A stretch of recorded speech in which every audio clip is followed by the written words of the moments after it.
Hello everyone, Assalamu alaikum. Welcome to Platform of Bangladesh.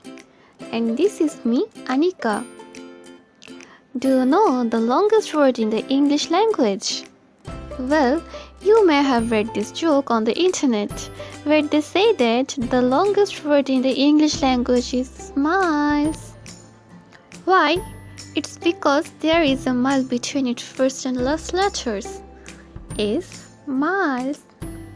Anyhow, jokes apart. So, the longest word in the English dictionary is pneumoultramicroscopic silicovolcanoconiosis. It has 45 letters at a time, and the word is a name for a type of a lung disease. Well, when it's pronounced, it sounds pretty hard and difficult, right?